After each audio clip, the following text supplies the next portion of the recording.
kas naujo? Kai kas pas mane ateis savaitgalį. Tai draugelis? Ne, pamatysit. Mergina? Ne, čia ne mergina ateis. Ne mergina. Ir ne draugas. Ta prasme, turi ateiti pas mane savaitgalį žmogus naktį 3:30 ryto. Ir dar 3:30. Tai gal neateis? Na, jis turi ateiti. Jeigu jis tik turi ateiti. Jau aš ir žinau, kas toks turi ateiti. Labai įdomu. Tai kas toks?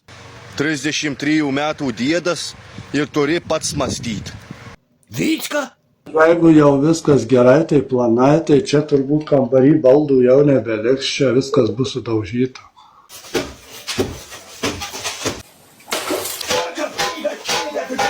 Tai malkas darysit? Nu. Už tave niekas nesumastys ir niekas už tave nesugalvos. Turi pats mąstyti ir turi pats galvoti. Jau jo laukiu. Bet Petrai, nejau negaila chatos. Kodėl? Todėl, kad apsimoka. O tai, nebijot policijos su daktarais? Ne, tai savo namuose aš ką noriu, tą galiu daryti. Bet jeigu atvažiuos policija, belsis į durys, ką jiems sakysit? Video. Tai ką, neįleisit jų? Aš specialiai durų neužsirakysiu.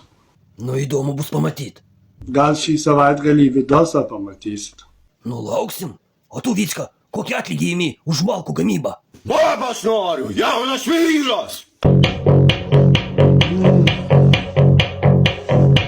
Kam išjungiai muziką? Suprantu šitie strybai, Kas nutiko? vergų neduoda pist.